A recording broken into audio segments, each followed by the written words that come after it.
1,000 per page. Welcome to the hidden gem project of the paid writing world, where you can make high sales letter fees without doing any selling. Stick around to get all the details.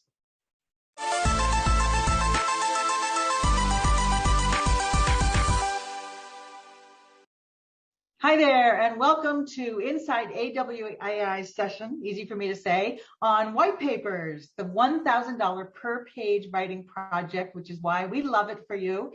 I'm here with the famous Gordon Graham, who is that white paper guy. If you ever want to know anything about white papers, he's the person to go to. And we're very lucky to have him here today. Oh, now my slide won't advance. There we go. So I'm learning chief here at AWAI, which means, boy, I've been a member since 2005, way back. And then I joined the staff in 2015. And my role is to really look at all of our programs and create programs and do online training and welcome amazing guests like Gordon. And Gordon, why don't you tell everybody about yourself and why you are that white paper guy? Well, I guess for the past 20 years, I've been talking about white papers to anyone who will listen. I'm a former journalist and a former marketing executive and writer. I've been a writer for over 40 years now, and I've tried all different types of formats. But when I first tried white papers, I really thought they were neat because well, we'll get into it, but they really suited me well. And so for the past 20 years, I've really focused on white papers, and I've written over 300 of them by now. So I think I've learned a thing or two in that time. Wow. Okay.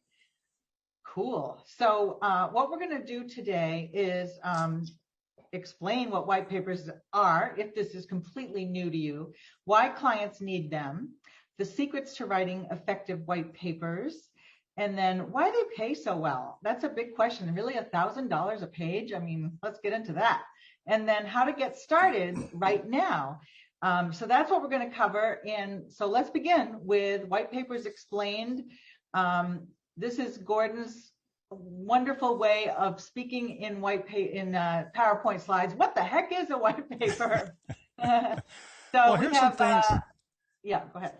Sorry, here's some of the more ridiculous things that people have told me white papers are over the years. You know, they're a manifesto, they're an information widget, they're a way to freeze dry your ideas, and they're the magic Excalibur of marketing. Like some people say, they're the glue that holds everything else together. And like they're not. That's not how I think of them. I think of them as persuasive essays.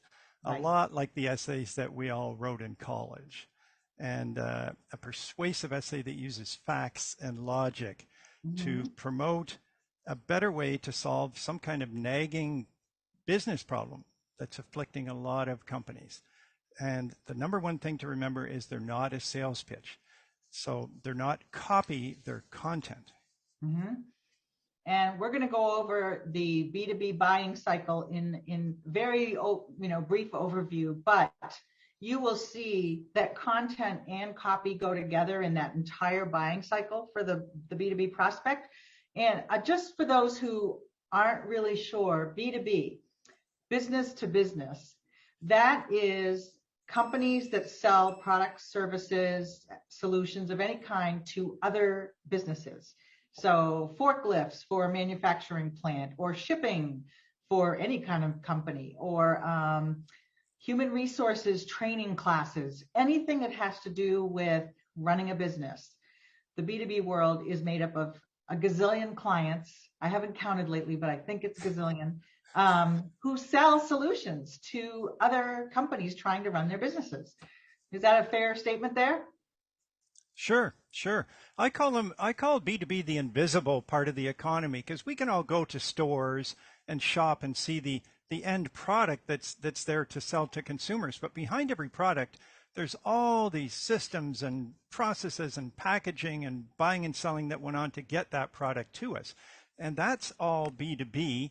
And as well, there are a lot of products that are only designed for other companies that individuals never buy, enterprise systems and things like that. So it's a kind of, nobody knows exactly how big it is. That's kind of really surprising to me. But the American authorities say it's somewhere between 1/3 and 1/2 of the entire economy. Wow. Okay. And I'm already seeing interesting questions about what industries, and we can touch on that in the next slide. Who publishes white papers? And really, any company selling anything, but particularly in B2B, because it can be, well, I'll just give you an example. It can be a complicated sale. No one in a big corporation is going to buy a $1 million software cloud storage system on a whim or with one touch point that they go, oh, buy, click buy. Yeah. No. Yeah. There's this whole world where, so I used to work in a veterinary diagnostics company, and we had, we made big decisions on things. And we also sold diagnostic equipment to veterinary practices, and it was a lot of money, but it had all these major benefits. So we had to show them the benefits through a variety of different content and copy approaches. So they would then show their team and think about their budget and even talk to their accountant and look at the return for them on investing in this. So it's a slow process, and white papers is a big part of that. So yes, I just wanted to give you that context. For sure, that's important. That's important, and I just heard yesterday from a company that's coming up with a new cryptocurrency and a new platform to play games. And as you play, you get rewarded by these coins, and then you can invest the coins in which direction you want the game players to go, the characters to go. So that is B2C, but it meets all these other criteria. So really, any company that's trying to sell something that's new, it means that it's hard to find out about. You can't just go around the web and find things because there isn't any information about it. It's some kind of new breakthrough, or it's really complicated. And as Pam was saying, it's got to be explained to business people, and clearly to get through to them why they should buy this and how it's going to help them. And the third real point is that it's very expensive. So you could click again, Pam. And by expensive, I mean, sorry, answering a question over here. Okay. By expensive, I mean $150,000, $250,000, $500,000, $1 million. We're not talking about buying a new coffee machine for the lunchroom for $300. Right. No. We're talking about dozens and dozens of thousands of dollars. And a lot of the systems sold to businesses are that expensive. And sometimes a company is kind of betting its future on buying the right thing. They want to get ahead of their competition. They want to keep up with the competition. They want to modernize or change or streamline or make more or sell more. And sometimes they're betting the whole company on this decision. So if you've ever heard of a complex sale, a complex sale is a sale when there's a lot of people involved. It's not like just us going shopping. Right. Even for a car, you go shopping for a car, how many people are involved? You and your partner, if you have one, right? The kids don't have much of a say. The mother and father don't have much of a say. You go, and if you like a car, you buy it. You figure out the payments and you buy it. It's not like that for B2B. B2B, there's usually on a big sale, 6, 8 people on some kind of buying committee.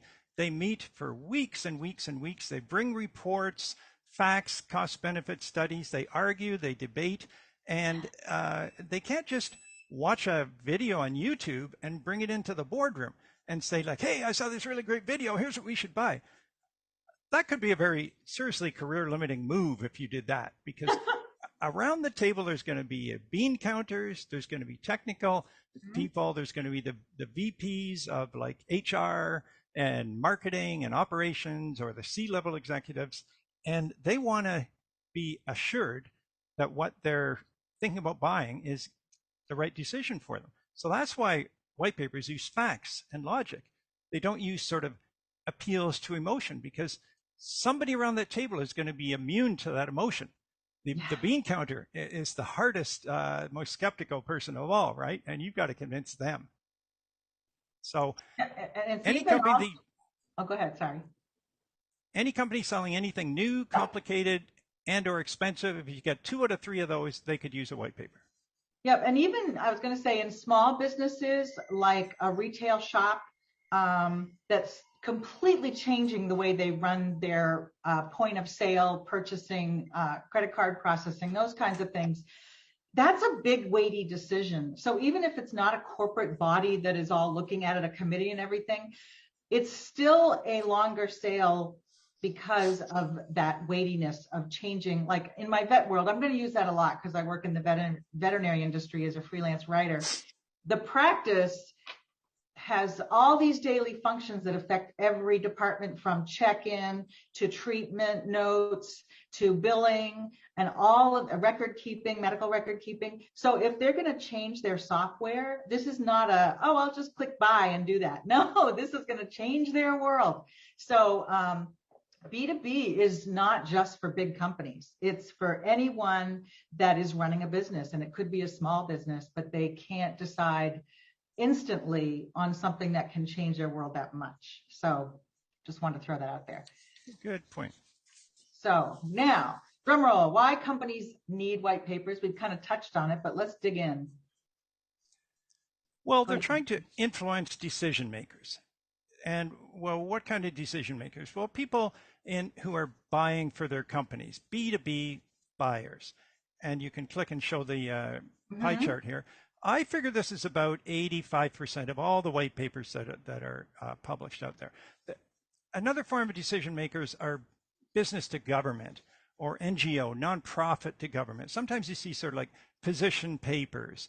And this is where white papers really started back in the UK government, but they've evolved since into the world of business. There's, you know, if you work with a nonprofit, from time to time, they may put out some kind of report or position paper, and you could certainly call that a white paper because they're trying to influence a decision maker in the government. But it's a small fraction of them.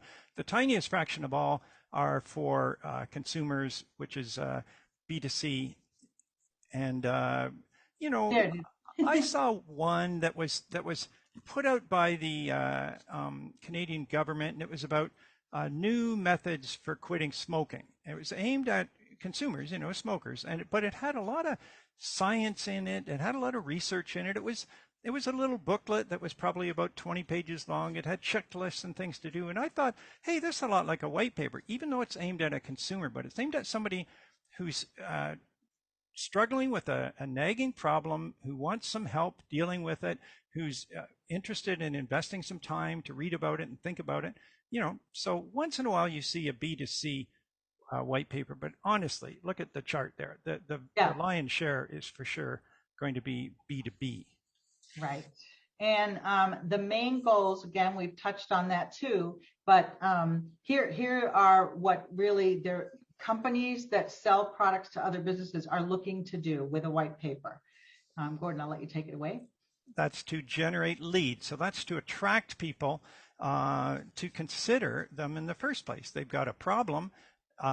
It's to consider that vendor as a possible solution to their problem. So there's prospects who might buy. To support a product launch, because you have to explain a new product to a whole world of people, including analysts and journalists and influencers. And so those are bloggers, right? And as well as the possible buyers. You have to explain it to the people who could turn around and explain it to the possible buyers through their various publications. To stand out from competitors, to like kind of stand out from a crowd. You know, if you ask most business people what's their biggest marketing challenge, they'll say to get noticed, to stand out. And white papers are a good way to do that, especially if you make them a little bit provocative. And another one is to engage or re-engage prospects through their long customer journey. So you'll have heard the expression sales funnel, right? Like I've stopped using that and I start using customer journey now because it's a little more empathic and I think it's a little more descriptive too. Customers hear about you at the very start. They start on this journey. It's very roundabout. They might take the wrong turn. They might stop overnight. They might pause, you know, and then come back to you months later. It's a journey. And if you've got a long journey that's taking them months before they buy, a white paper is a great way to engage and re-engage and re-engage, have something new to send them, to tell them. That's not just a tweet, right? How long is a tweet going to engage somebody? But a 6 or 8 or 10 or 12 page, interesting, useful, helpful report, it could re-engage them again. Yep. And the final one, oh, go ahead. final one I think is to support a competitive evaluation, or a side-by-side evaluation, because here's something else that happens in these complex sales.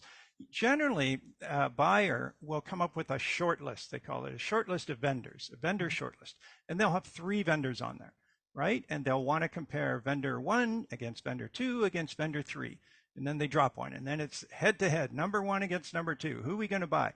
And white papers are very useful at that point, which is late on in the customer journey, to really describe the inner workings of some kind of product or offering in a way that will help somebody evaluate it. So they're useful at the start, in the middle, and at the end of the customer journey. And there's not that many pieces that are like that. Well, and you know what's cool too is that they often get shared within the company. I do that. Like if I see a great white paper on a B2B buyer survey that says what the top, it's a report on what the top marketing initiatives are for 2022 based on a big survey of B2B buyers. I'm going to download that, become a lead to that company, and also share it with other people here, because we need to know, we need to stay on top of what's going on.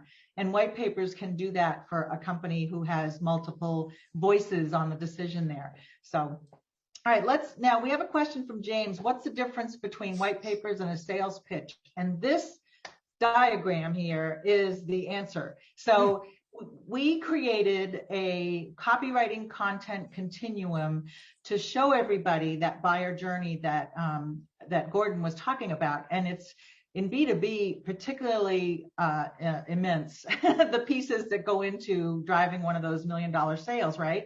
So in stage 1, that is just an awareness stage. That's where somebody who might Google how to transition all of our data to the cloud, which is a B2B, some interest, they might find this amazing white paper that says, with certain technology, it's very easy to transition all your data that's in a building down the road into the cloud very securely and safely and smoothly. So that would be I've written those kind of things, Pam. I've written half a dozen just like that. I knew that, right?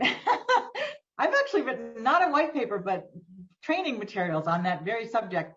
So the buyer is a corporate person who is maybe the manager of IT, information technology, at this company, and they've been tasked with, we got to get on the cloud. You need to figure out the best way to do it. So they're going to be online looking. They're going to be trying to find really good solutions for that. And that's in the awareness side, that stage 1, where they're just really hunting for great information.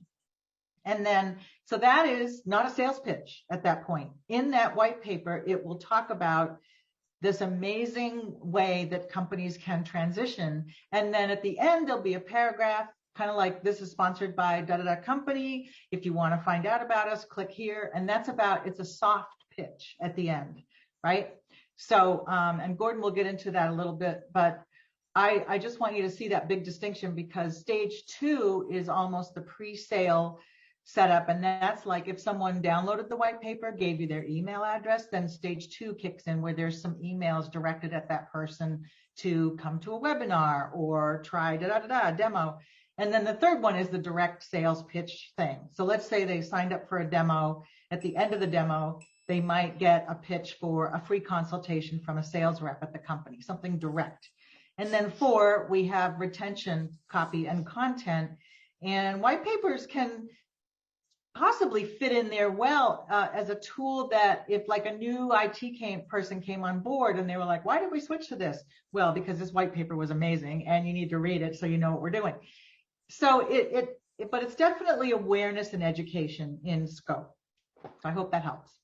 And Pam, there's a call to action in every white paper as well. Right. I think every piece of marketing material should have some kind of call to action to take the next step, to guide the prospect to the next step on their journey. And the call to action in a white paper will either be go here, go there in the blue stage 1 to find out more, or it will be, do something on stage 2. And generally, my favorite call to action for a white paper is come to our website and fill out this survey and see how your company rates compared to everybody else in the industry, or get some information about how your maturity level of your company. You fill out some little widget on the vendor's website, which gets you back there, which gets them you interacting with them some more, and you getting another piece of valuable information. Say you get some feedback about you're a little bit behind the rest of your competitors. Well, there's going to be a call to action on that, saying you want to catch up here, find out more about what we can do for you. Yeah. Yeah. But it's not buy now. It's definitely just leading them along the path. Okay. Now you might be scratching your head going, okay, well, but what do white papers look like? I don't know if I've ever seen one. So first of all, any white paper should include 5 critical elements. Gordon, take it away. They've been getting shorter. I'll say now 2,500 words of text is okay. I used to say 3,500. They're getting shorter, but they can't be 1,000. 1,000 words, 500 words, that's not a white paper. Even though people call everything under the sun white paper. I've seen everything from 1-page kind of sales sheets to 100-page books called white papers. There's no white paper police saying like you have to call it this. These are kind of industry standards that I've come up with that are a little stricter than some people's. And I've pretty much mostly written the shorter ones, and I love that because you just get to the meat of what you're trying to educate people on, and not all this verbosity. So yeah, and when you think about, say, a blog post, the old days blog posts, what was the sweet spot? 600, 800 words. Now a blog, the best length for a blog post is what, 1,400 words or something. So the point of long form content is that when you get somebody's attention, you should keep it and really tell them everything that you'd like them to hear. The one of the most important things is they've got to be educational and factual and useful. They're not just your opinion. They're not just the opinion of the CEO saying they've got the best stuff. They've got to be something that a business person can use or apply, help them understand an issue, help them make a decision, help them solve a problem. That's the kind of useful information that they should be. And you know what? They're one of the few pieces of content used in marketing that has footnotes. See, they're like essays. They have sources carefully, scrupulously referred to by footnotes or endnotes. So, and as I was saying, there's a call to action at the end. Right. There's always something to do with the next step. Yeah. And as far as they're formatted, they're almost always a PDF in portrait format. Like that page right there, standing upright. Yeah. If somebody says, what's the difference between a white paper and an ebook? I really do not know, except when I see something lying on its side, I think, hey, that's probably an ebook. It's not standing up straight like, yeah. Ebooks are almost the same, but most people say they're more lively. I've heard them described as the fun cousin of a white paper. Well, who knows? Who knows? Well, an ebook, to me, the difference would be that a white paper feels more authoritative, and an ebook can feel authoritative, but it's also often way more friendly, conversational, and it can be totally pitching the solution all the way through it. Like our fabulous guide to granite countertops is more of an ebook where they tell you how to pick a countertop, how to clean them, how to da-da-da-da-da, where the white paper is more, not third party, but more, we're giving you facts from the industry, from the universe, and statistics that we brought together to show you how something can be solved. Would that be a good distinction, maybe? You made a really good point there. Ebooks can work for consumers. So if I was writing something for that little sliver, remember the 5% little B2C sliver, that's when I would probably think, hey, why don't we do this as an ebook? Because people wouldn't be put off. Consumers wouldn't be put off by, they've heard of ebooks. They've probably looked at ebooks before and they're quite visual, but reading a white paper, they've probably never done that before.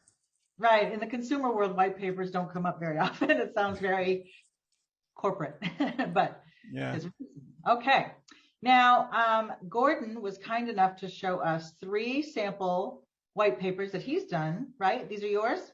Yeah, and I can say a few words about each one. So, people say ebooks are more fun and more lively and better designed.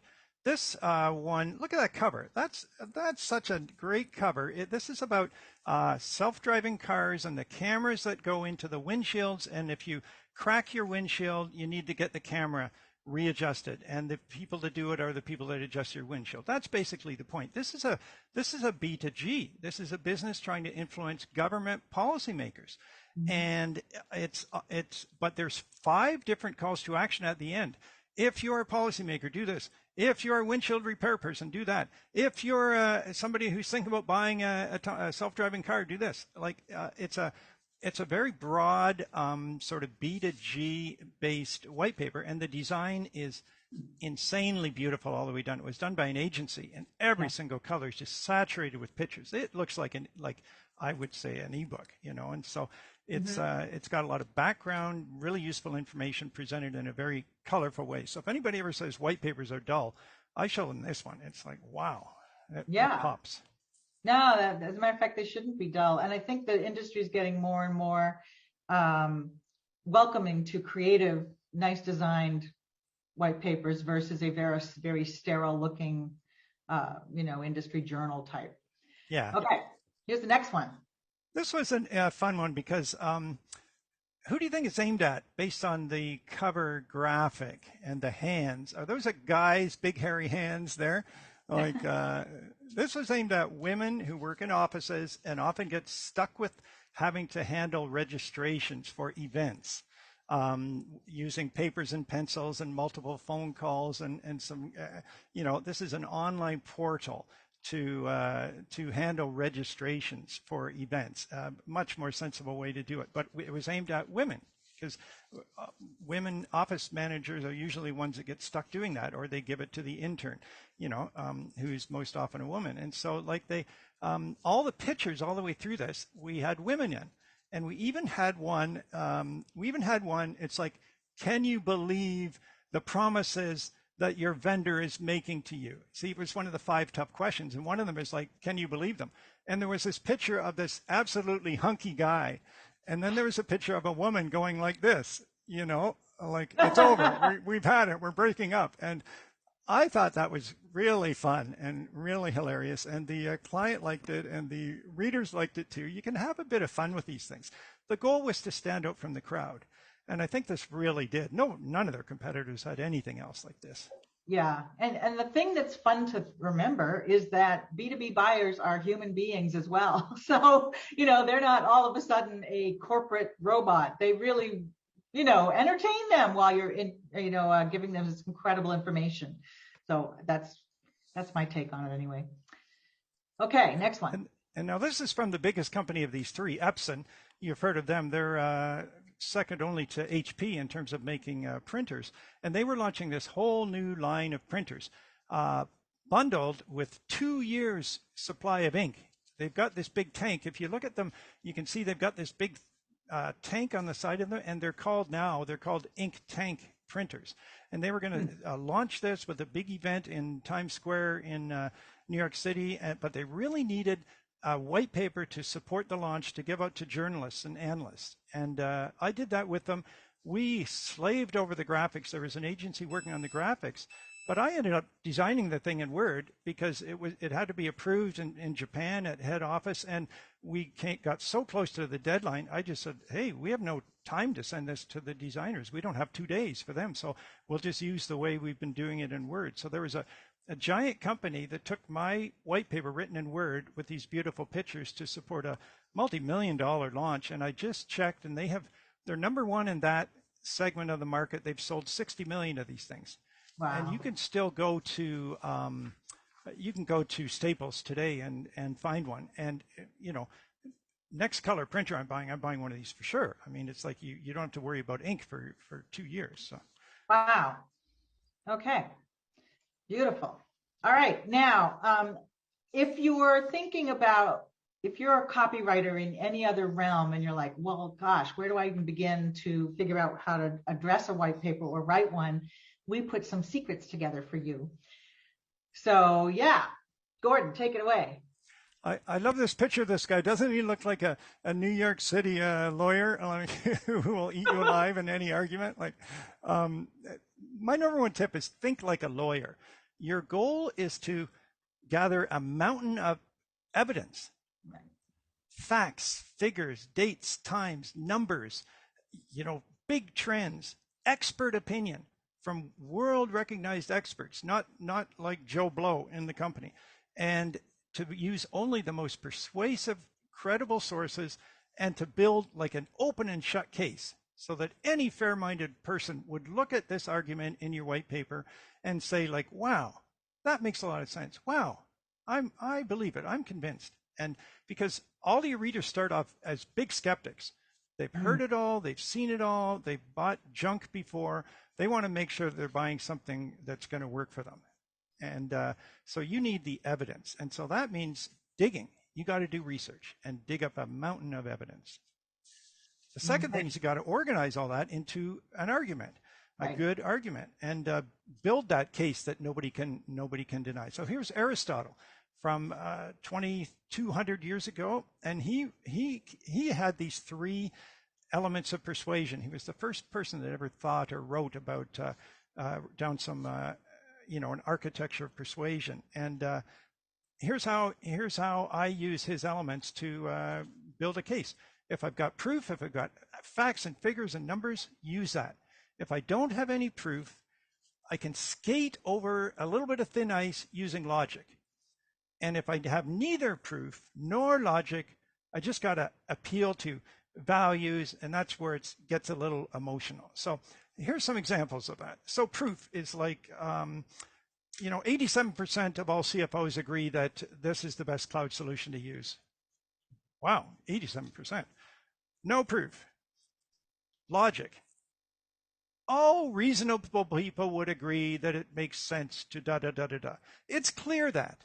And that means, you're using a transition, you're using logic that sounds reasonable. It doesn't trigger anybody's alarm bells. You have neither one of those, and you use what Aristotle called ethos, which is values or character or morality or belonging to a group. We must do the right thing. We must make the right choice. It's for the children. Whenever I hear it's for the children, I know they've just won the argument. Because who is going to be against the children, right? So another one is it's not fair. Oh God, you say it's not fair, you've probably won the argument. Because who can say they don't want to be fair, even though life's not fair? And then you sprinkle in a little bit of passion, a little bit of pathos, what Aristotle would call pathos, right near the end, just a little bit of little sprinkle. And this is how you can build a really great argument. And like that takes practice, right? And that takes some redoing and some polishing. And when you've got your draft, you don't just hand your draft into your client. You go, where could a skeptical person punch some holes in this? And I'm always asking myself those three questions. What do they call WIIFM radio? What's in it for me? Radio. So what? Who cares? And what's in it for me? Yep. So you got to use the logic to kind of connect the dots of all your evidence. Okay. And finally, is really write like a journalist. Use a clear, unadorned style. Make it really, really readable, because these people are busy. So you use short words, short sentences, short paragraphs, smooth transitions. You bring in your sources very gracefully. And remember, they're busy. They've got other things to do. They're reading on the screen. 90% of all white papers are read on the screen. You waste their time. You put in something that's hard, takes too much work to figure out. They're just going to click away and do something else. So crisp and clear is your style. All right. And here's what you don't do. Yeah, and we've talked about this. You don't make it a sales pitch. It's the number one thing that business people hate. Listen, they downloaded your white paper because they want information. They want a trusted advisor, helper. You give them a sales pitch and they may never buy. You give them a sales pitch and your white paper may actually hurt your sales. You can put out whatever material you like. Look at that continuum. There's all kinds of material, but you don't call the stuff and stage 3 and 4 a white paper, or you're Right. setting up false expectations, and your business people are going to really get bothered, and they really do. I've seen survey after survey about this. Like, it's the number one thing they say not to do. Aha. Very good. Now, here's the question some people have in their minds. How do you price these jobs, and why do white papers pay so well? So first of all, it's time for your background. Why you picked. Oh, well, I've been a writer since around 1980, and I've written all kinds of different things, magazine articles, technical manuals. I even tried writing ads, and I was terrible at it. But when I wrote what today would be called content, even before content marketing had been invented, I never liked looking at the clock. And if I was writing something for $300, I'd be like, oh, they asked me to look up something else. That's going to take me another 15 minutes. Ah, rats. My return from hour just went down the toilet. Like, I hated doing that. I wanted to try something that was bigger and meatier, where I wouldn't have to watch the clock. And so, if you click on Pam, so white papers are really my favorite thing that I ever tried, because the topics are fascinating and they're new breakthrough stuff. There's a lot of clients out there. There really are a lot, and there's not very many writers who know how to do these properly.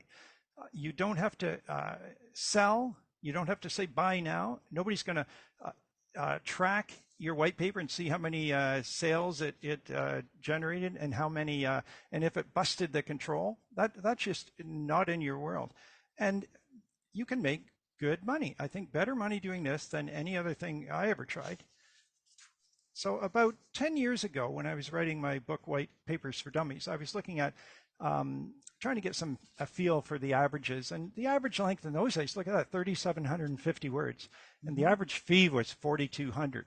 Now, I would say today, white papers are shorter, 25 to 3,000, and the fee has gone up. I can't say by how much, but probably 5,000. So, the $1,000 a page metric comes directly from IBM, and was having a discussion with one of the writers for IBM, and they said, "Oh yeah, my contact there said." I asked him, and he said, "Oh yeah, we expect to pay $1,000 a page for a white paper." Now, IBM is a big company, but they're not the biggest company in the world. Nope. You know. Well, the big thing too is that white papers over the years, whenever they do, like HubSpot every year does a B2B marketing survey, and they ask thousands of companies across the B2B world, what are your top methods of getting leads?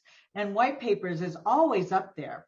And just imagine if you wrote a white paper for $7,000, turned it in, they love it, they put it out there, and they make $700,000 over not a long period by getting those leads in from the white paper. Do you think they value that white paper a lot? Yes. So you're making good money, but what they're getting is an ongoing, amazing tool to keep bringing in major leads, people who are going to spend 200, 300,000 on up as a buyer for a company. So our fee, even though to us it's like woohoo, it's a drop in the bucket for a lot of companies when they get the return from it. So yeah. And there's a little bit of negotiating at the start, but it's soon forgotten about. And once you get in the project, and if they say this is really working for us, like, that they think they got a great deal by paying $4,200 or $5,200 or $6,200. And the other amazing thing about white papers is they keep working. I said it's to help people solve a nagging problem. Mm-hmm. As long as anybody in business is having that problem, the white paper is still relevant. So I had one white paper that was online for 7 years. Wow. And it was downloaded 7,000 times. And this was by a fairly small marketing company. And his customers were fairly small mom and pop retail stores. But he wanted a white paper because he didn't have anything that was kind of factual. He had all the salesy stuff. And it was there for 7 years. Every couple of times a day, somebody would download it, or he would send it to somebody. For 7 years. There's another audience that we haven't touched on, but I have worked for, and that's B2B marketing agencies.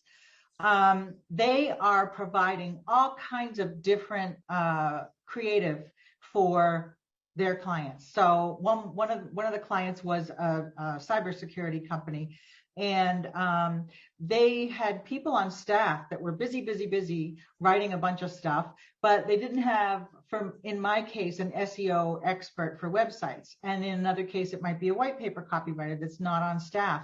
So B2B agencies are always looking for white paper writers who they can hire. So you don't even need to go get the clients. You're the go-to for agencies. And I didn't have any issue with my fees with an agency. They just, they said, can you adjust it just like 5% for our overhead? And I was happy to do that because the fee was really good. So, there are regular clients that you work with directly, or there are agencies that specialize in B2B marketing who need white paper writers. So let's dig in. Oh, go ahead. And I'll tell everybody, they don't have a white paper writer on staff. No. I've been looking at some of the content writing jobs that come up, and they'll say must be able to write tweets, blogs, report, sales letters, emails, and white papers. They are never going to find somebody who can write all that stuff. And these agencies, they'll say, oh yes, we do all that stuff up to white papers. When they land a white paper, they're desperately on the phone looking for a writer who can do it for them. And I've had those calls like, hey, we sold a white paper, but we don't have anybody here that can write it. Can you write it for us? Please. And so there are hundreds and hundreds and hundreds of content marketing agencies. Right. Every state has them, and there's directories of them where you can just look and find one probably in your town, or if you're in a good sized town. And so those are another really great way to get going. And speaking of that, you guys, there's a free Inside AWAI, just like this one. If you go to our main AWAI page and just type in Inside AWAI or Inside AWAI agencies, there's a whole 1 hour session like this on getting gigs with content agencies, marketing firms, advertising firms, and those kinds of companies that have more demand from clients than they can fulfill from their in-house teams. Or they need a specialist, like the B2B agency that hired me to do some email landing page campaigns, some SEO work, trade show materials, and white paper would be right in there with that. So check that one out. Maybe somebody can put the link of that in our chat. Okay, so how do you get started, writer who's listening to us right now? Well, we have 3 tips for you. The first thing is to learn all you can. So in an industry that you might be interested, either you had a job in that field, like I did in veterinary diagnostics. I was their in-house writer for years. Or you have a career path, like I know someone who's an accountant who stopped doing taxes. Now she writes for the accounting industry. Somebody in B2B manufacturing. He still has his day job. That would be Steve Maurer, but he does a lot of writing in the B2B manufacturing world. So take an industry that you might have an interest in. And if it's not something you did in your career, you still can help out, because let's say you're very interested in the dog industry, Claudia. You can go and look for veterinary and pet industry white papers on Google. Just look around and you'll see companies that are promoting their services and their solutions in that way. I just happened to pick customer relationship management here. I found salesforce.org puts out, they have, oh yeah, here's a point. Most companies don't put out one white paper, by the way. They put out a lot of them. Every month, maybe there's one new one that they put out, or every division within a company might put out different white papers. So once you do one for them and then you do a great job and it's working well and you've earned that reputation, they're not going to let you go. I'm not sure what that noise is, but that's my end. Sorry. Oh, okay. So, see what job postings. I went on LinkedIn and looked, and I just typed in white paper writer, and there were a bunch of jobs, and part of the job, like this one down at the bottom, develop white papers and briefings in support of our capture efforts. That means lead capture. So learn all you can about the kinds of white papers that companies are putting out in any sort of industry that you might be interested in working in. Every industry uses them, I'm sure. I can't think of one that wouldn't benefit from white papers as far as that B2B sales cycle goes. So learn all you can. Just get out there and start learning about white papers and what they look like and who's publishing them. Like Salesforce, here's an example, campus-wide CRM. Of course, they don't say what CRM is, but if you're in that world, you know it's customer relation management system, which is what Salesforce does. Okay. And then as you learn about white papers and the writing of them, make sure you're reaching contacts who may hire you when they think about doing a white paper. Now, Christina Haviland has an awesome LinkedIn profile where I got her permission to show this to you guys, but she says in her title, scientist and white paper writer supporting biotechnology and other science-based companies.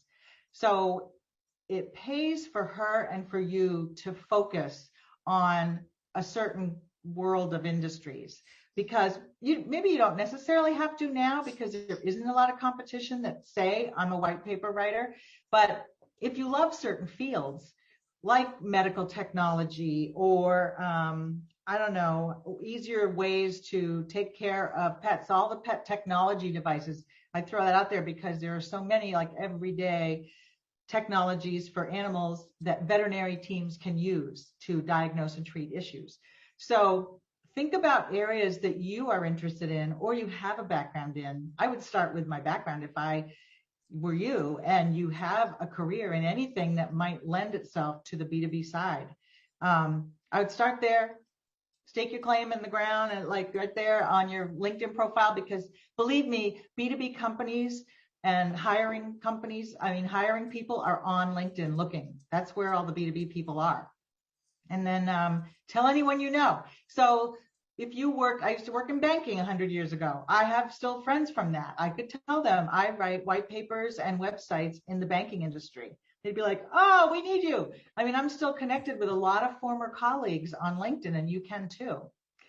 And then the final tip is to join B2B groups. There are on LinkedIn a multitude of groups. One of them might be a B2B marketers group or industrial marketers group. You can join those. And then if someone posts something about white papers, you can say, oh, I've seen that too in my experience as a white paper writer. And you're not really pitching yourself hard sell because everyone hates that on LinkedIn, but you're just hinting that you have that experience because you've done white paper writing. So it's a soft way to get your name out into the groups, but you don't ever want to say, hey, I'm a white paper writer, hire me right now. No, the pitching thing, everyone hates that on LinkedIn. But if you just chime in on a general conversation and say, I've seen that too with some of my white paper clients, or just, subtlety is good on LinkedIn. All right. And under the tell anyone you know, put it in your email sig line. Say white paper writer. Yeah. Or your topic in your white paper. That's free, and that goes out to everybody you ever email. So that's a real easy one to do. Yeah, and Gordon, I know you mentioned this before, and I think you added this slide when we were working on this together. Remember that there's a lack of competition. Most B2B marketers don't know anyone who is skilled at writing white papers. That's why they need us. That's why they look on LinkedIn and find someone like Christina. There aren't, when I I searched on LinkedIn for white paper writers. She showed up right away with maybe half a dozen other people. That's it. There's room for you, big room for you, because a lot of writers, they may write white papers, but they're not positioning themselves in LinkedIn with a big white paper front and center. So gosh, get out there and do that. And you will be found by clients who need your services, and you can become their secret weapon. And then they, again, keep going with other contacts. But once you're in with a company and they love your work, you can start doing other white papers for them. I mean, have you done that, Gordon, over the years, done many for one client? I think my oldest client is 12 or 13 years now, and he's got a really great attitude. He says, every time my sales force gets a question a couple of times, that means we need a white paper. So he'll come to me and he'll say, we're getting all these questions about this thing. I need to get it explained in our company voice. And then all the sales guys can say, oh yeah, we got a white paper just about that. instead of them trying to figure out how to say it, and they answer it one way one day and another way the other day. So I think I've done 20 for him. I've lost count. Wow. Yep. Yeah, I mean, I have a client, an accounting firm that I've been writing for 26 years, you guys. Talk about, once they love you, they're never let go. Really, I mean, they don't know who else to ask. And if they find a good writer, they're not going to go, oh, well, I'll test somebody else. They don't do that in this world. They hang on tight with someone who's doing a good job for them. And I can add something else there. If you're a little shy about approaching a marketing person, read what they publish already and contact them and say, I really like the white papers you're publishing. Who does those? And they will probably say, oh, we have a writer who did that last one. Well, of course they had a writer that did the last one. And what you want to do is be number 2 on their list. You want to say, well, if they ever get overloaded or sick or anything, I do white papers in your topic and I'd love to help you. Yep. Get on their list as the what do they call it? The understudy?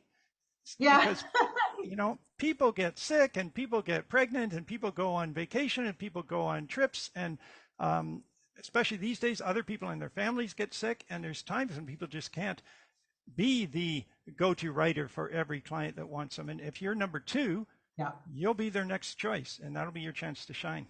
Yep. Perfect. So we have some resources. We have articles on white papers. And so if you just go to our website, awai.com and /content, you'll come to our article archive page. And then just type in white paper and you'll see all the content we have on our site that's free and open to you. We also have Gordon's crash course in B2B content writing, which covers, I think, 10 to 12 different types of projects, but it definitely digs into white papers.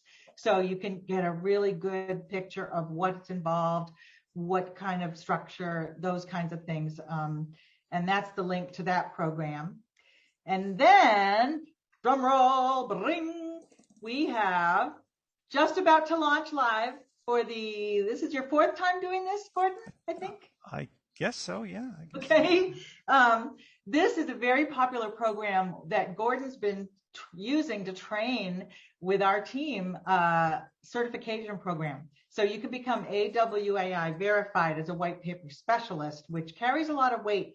In the corporate world and the B2B world, certifications get way more notice than I think in the regular, consumer world, because corporations tend to be certification focused in their own training of their teams. Like their IT people have to get certified in JavaNet, JavaScript, and all these other, things. And once they've become certified, the company is, they're supporting their training and growth, and they know that now they have someone on staff that is just at a next level than anyone else. And it's kind of funny. I wrote not a white paper, but I think I wrote a blog a couple of years ago for our website about the value of certifications. And this really applies in the B2B world. So Gordon, tell us about your program. It's about to launch and we hope people can join us. Well, it's set up as kind of simulation, right? Where you're actually going to be working on a real white paper for me, for my business. And the problem is that I hired a writer and she got most of the way through, but then her parents got COVID and she had to go and look after them. She can't lift a finger to finish the white paper. So I've got this white paper almost done, but it's missing a few pieces. And the challenge of the people in this program is to write those missing pieces and match the voice of the original white paper and get it ready to publish for my new product. Cool. And along the way, you spend live classes really walking through the format and what makes it work. And then obviously everybody will have a chance to fill in those pieces in that white paper that you just mentioned. But I just it's much bigger than that. It is you, the white paper guy, front and center with them in live classes to walk them through with your expert guidance. And then you've got a swipe file or a samples file that they can have access to, plus checklists and templates. And honestly, it's like condensing Gordon's, how many years of doing this? into, 5, basically. well, no, I mean, like, how long have you been a white paper writer? 25 years. 25 years. You're condensing 25 years of your brilliance into like a few weeks for these guys. Yeah, So I've really packed a lot of things into that program. And my guarantee to you is that if you take this program and do it, you will understand white papers better than 98% of anybody else out there in the world. I guarantee you that. And there's so much packed into it that swipe file has, like those samples that I showed you on the screen there. I think they're all in there. There's 15 white papers that I've written. wow. There's 9 checklists and worksheets. The things that I use with my own clients are bundled right in there. And there's a whole week about research. There's 12 live sessions, 1 hour each, and chances to ask me anything. And the final week is about building your career doing white papers. So I'll be sharing all my secrets for how to find clients during that session. And you can really ask me anything as we go along. Yep. And Gordon's fun. He's a fun teacher to follow along with. So it's not only his brilliant background, but it's, as you can tell, he's a real straight shooter and interesting to listen to. And I just, it's like the best way to learn this.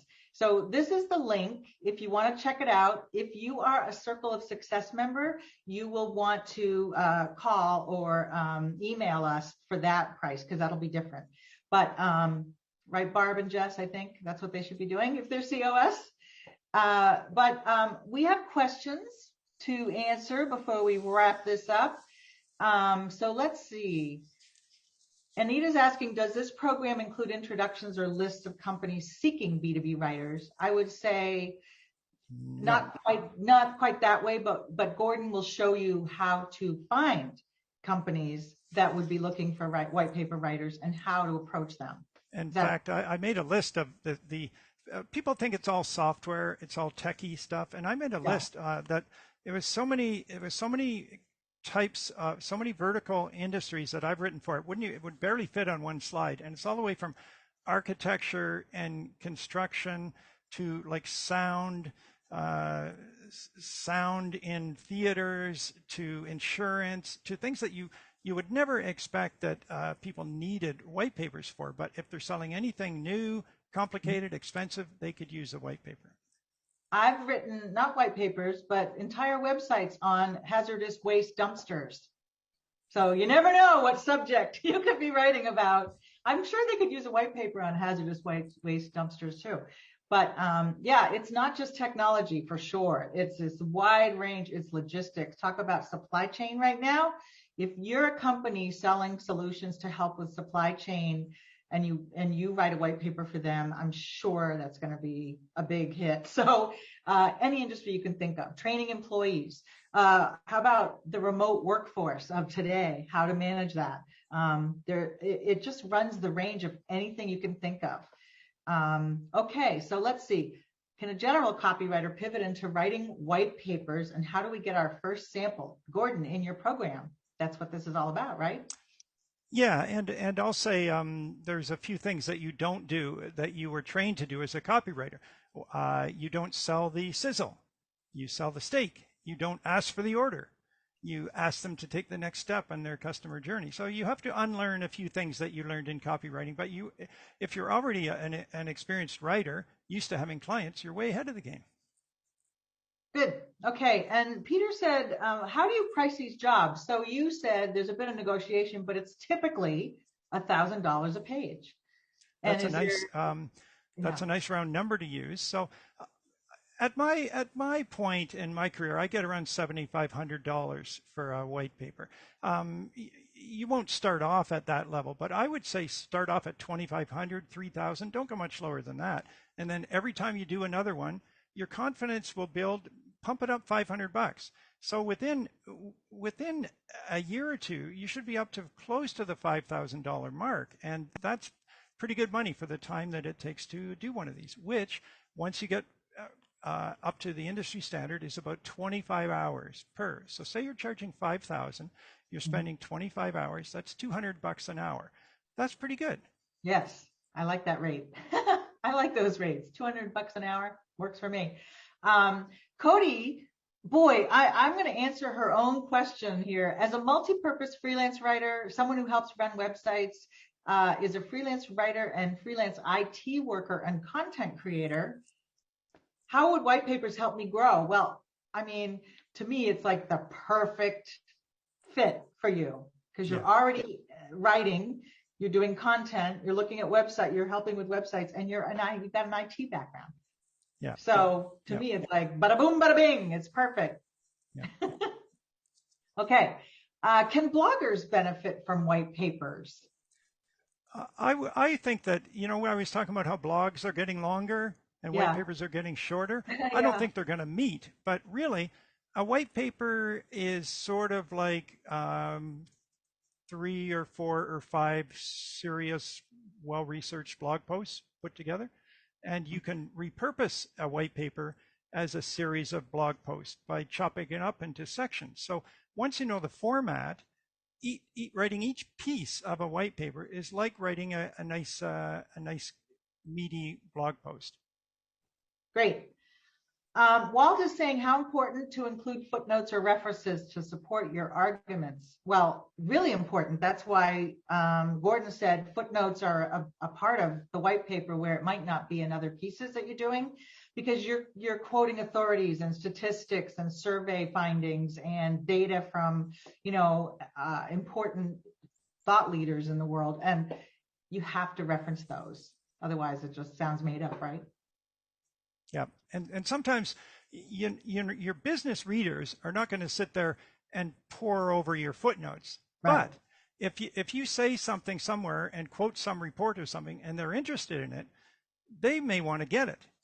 And if you don't tell them where to get it, then like they may be emailing you saying, "Hey, where was that report?" And oh, that was a contract writer that did that, but we don't know where they got it. No, no, no, no, no, no. You want to have right there where you get it and a link right to it in the footnote, and that helps position your client as a trusted helper, a trusted ally, Solution not provider. just a Yeah. not just a peddler. Right. Now, Olson's saying, so the company buys the white paper and then sends it to potential buyers. I think there might be some confusion here, Gordon. Basically, they hire you to write the white paper and they publish it, and then it gets found online or promoted to the audience who downloads it and reads it and uses Yeah, it in the company. That's how yeah. that works. The Yeah. in-house people still have to do a marketing campaign around it, right? So they send emails out, they do tweets, and maybe a blog post about it. If they happen to be going to a trade show, they may print a few copies to give out at the trade show. It still has to be distributed, and you still have to create the interest in it and tell people about it. But really, most of that is done through email and social media, and you don't have to do that part. But if you Right. want to, if you also love to write emails, Extra there's something money. else you can tack on and do. Yep. All right, Jerry is saying, are the white papers for the beginning, middle, and end, I'm thinking of the sales cycle, the Yeah, same or different white papers? they are different. Hmm. And you may have heard of my famous 3 flavors of ice cream. That's why I came up with those 3 flavors of ice cream, because there's a what I call a chocolate white paper, there's a vanilla white paper, and there's a strawberry white paper, and each one is kind of best suited for one of those parts of the journey. Okay, wow. Ice cream in the journey. I like that. um, I have a blog and want to know if I can write a white paper on a product and publish it on my website. Well, you're sounding like you would do that out of the goodness of your heart. It's a lot better to get paid for it, Yeah, right? Like if you have a product you really like that thinks that it fits with your website, why not approach the creator of that product and say, like, I want to write something on my website about it. At the very least, become some kind of affiliate. But sure, that's the thing that some people have a hesitation about B2B. They say, "Oh, I don't want to write for these big companies, these big money grubbing companies that are ruining the climate." So I say, okay, don't write for them. Write for yeah, companies you admire. Write for yeah, companies you love. Write for companies that you feel good to write about. Nobody's going to make you write for some company that's dumping poison into the water. You could write for the guys that are cleaning up the water. I just got a call about a week ago for a company that's got a different technique for cleaning. Those forever chemicals. They're the PFAS. TFAs, Yep. I think they're called, Yep. non-stick frying pans and stuff. So that stuff, once it gets out in the Yeah. world, it just stays forever. They've got a new way to clean that out of the water, and they want a white paper. And I'm joining forces with a. It's beyond me. I'm joining forces with an actual water purification engineer to work with that client. Cool. Yeah, I've written a lot in the science world too, for science journals and science industry. That's the thing too. Trade associations may also use white papers, because what they do is often they survey their audience, which can be in the thousands and thousands and thousands, their members. And then they collect all that data and report on it to help, like, trends in pet technology, or, whatever the trends are that everybody's weighing in on. Nothing more authoritative than actual users and members of the same group all doing a survey, and the findings are sent out in a white paper. So I love that approach too. Let's see now. What is the role of transparency in writing a white paper? Well, the lawyer. The lawyer is not going to argue for both sides of the case at once. He's going to argue for his side of the case. So sometimes you have to be selective. Okay. And pick the evidence, pick the proof, pick the experts that agree with your side. Mm-hmm. But if I come across something that is so damning and so persuasive, and I don't know how to deal with it, I'll go to my client and say, what do we say about this? Yeah. What do we say about this criticism of our entire approach to everything? And they'll have usually heard of it before, and they'll usually have a pretty reasonable answer. So sometimes it's better to give the what about this point of view in your white paper and give the response rather than just hide it. Overcome objections. Yes, that's what it is. Yes. Yep. I used to do that all the time. Not in my personal life, though, just in the corporate world. Okay. So Laura says, I write press releases, and a white paper seems to have the same attributes of a press release because it comes from facts, has to be free from biasness. I like that. It just looks longer and has solutions to problems. Am I right? That's her question. You are right. And if you're writing press releases, maybe you've been a journalist, and journalism is an excellent background for writing white papers. Mm-hmm. Facts. Cool.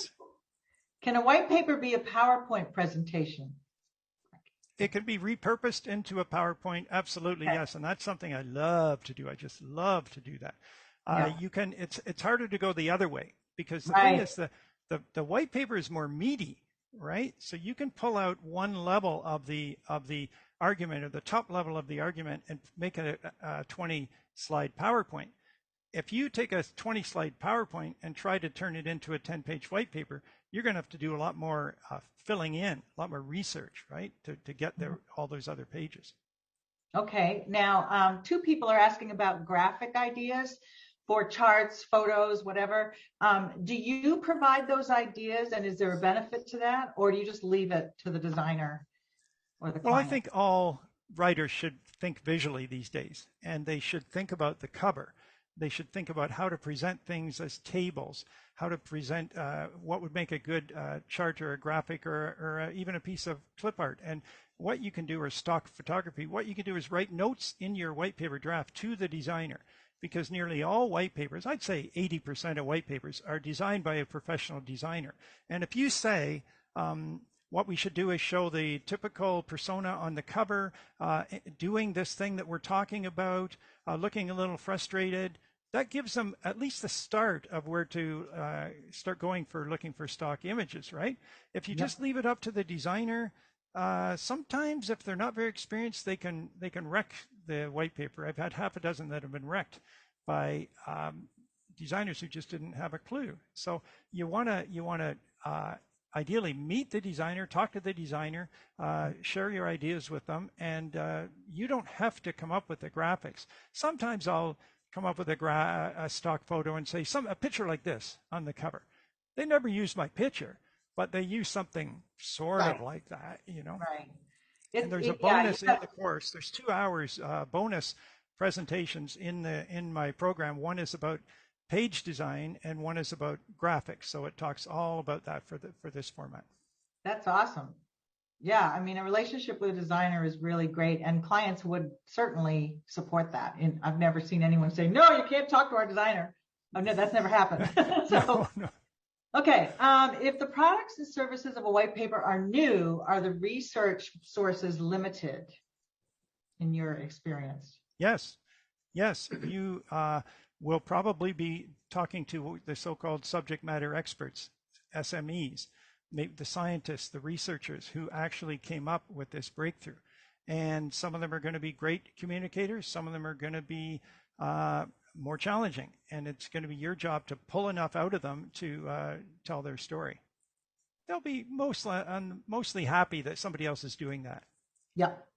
Sorry, I'm just checking Teams to make sure there's no message for me there. Um, okay. Now, someone's saying how many hours of research do you put into writing a white paper? Did you say about 25 hours to research and write it? The biggest survey that was ever done, it was 600 white paper writers, and the average time that white papers that people took for white papers was sometime between 25 and 50 hours, including the research, the writing, the polishing, dealing with the reviews. Beginners spent 50 hours, experienced people spent 25. So if you get it somewhere down within a couple of years to the midpoint there, 30 hours, 35 hours to do a white paper, you're doing fine. Just absolutely fine. Research is a big chunk of that. It's Yep. probably a third at least of that, And I maybe consider it a half. blast of like Sherlock Holmes for Oh, being yeah. Sherlock Holmes. It's so much fun. I love it. I love it. All right. Cynthia's saying on a white paper, do you tell all the facts or hold some things back? Well, we touched on this before. You want to Yeah. build a really solid argument. Yeah. So if it starts to get shaky, you got to do what you can do to make it more solid. So that might be put some logic in there, keep doing some more research, call up an industry expert for a quote, do what you can to make the argument shaky. If you've got a fact that's like doesn't fit with your whole argument, it's fine to leave that behind as long as it's not a really fundamental pillar of reality or something. You don't put in alternate facts in the Right. white paper. No. Okay. Christine is asking, can white papers be academic research reports that may be of interest to academia or industry or government? For instance, reports of more preliminary unpublished thoughts and findings along with a review of background papers. Well, I would say if you have the skills to do one of those, you have the skills to do both, right? If you can handle an academic kind of paper with the rigor that they have, then you'll easily be able to handle a B2B paper, which sure they have footnotes, but they don't have. I mean, the most I ever had was 150 in a 50-page report. Wow. Normally, there's a dozen footnotes Yeah. in a 10-page white paper. So one of my most challenging white papers I was writing for U of T, and it was being reviewed. All the reviewers were academics, so you can imagine what they did with my footnotes. Oh, Oh God, they tore them apart, and I think I ended up having 50 footnotes to these journal articles that oh, I had to read. wow. I'm not an academic, Right. but if you are and you've done that kind of rigorous research and report writing, you can handle white papers. Yep. Cool. U of T, University of Toronto. Oh, sorry, yeah. That's okay. Just making sure. Boy, we have lots of questions. I hope you don't mind sticking around, No, Gordon. I'm fine. I'm fine. Cool. All right. What are the kinds of materials that a company provides in order to help you with research and writing of their white paper? Can you explain that, like the sample thing you did for Epson? What did they provide? Well, I'll cast my mind back. They had a big idea. They had a really, really, I think they had like a 30-page rambling repository, including like reference graphics. So they would have like 7 ideas for a graphic that somebody had gathered around the web, and like we want some kind of graphic like this. And then I said, well, why don't we have a drop of ink and show what are the parts of the of Epson's ink? And then they went off and found, you know, 10 drops of ink on the web, and we had to debate which one we were going to use. They had a product manager I could ask anything to. They had their lawyers who reviewed that one because I don't know if you know this, but every inkjet printer has been sued over time because what they used to do, and now it's legal to do it, but they have to declare it.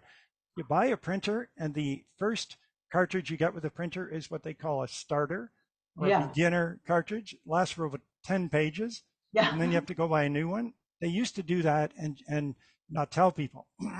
They're all sued for millions of dollars. So the Wow. lawyers were there every time we said how much ink is in this thing. They were like, okay, based on put in this, based on average daily consumption of 20 pages of color, not including weekends. It's like so they didn't have a huge pile of material, but they had ideas and they had Yeah. people we could talk to. I could Okay. talk to.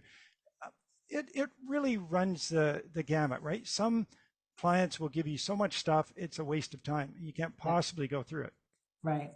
Others, I wrote for this one company in Germany, they had nothing.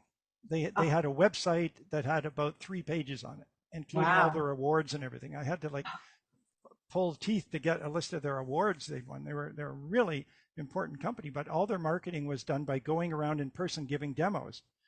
And they had never done a white paper before. So I think I came up with 20 pages for them, and it was a lot of my ideas went into that one. That's I think one in your swipe file as well. So it'll vary. Often Yeah. they'll have like some kind of PowerPoint, Mhm. some kind of they don't have a creative brief. I mean, Right. in this program, I'm giving the participants a creative brief. I think I've seen 3 of those in my life. Yeah. Like companies just don't do it.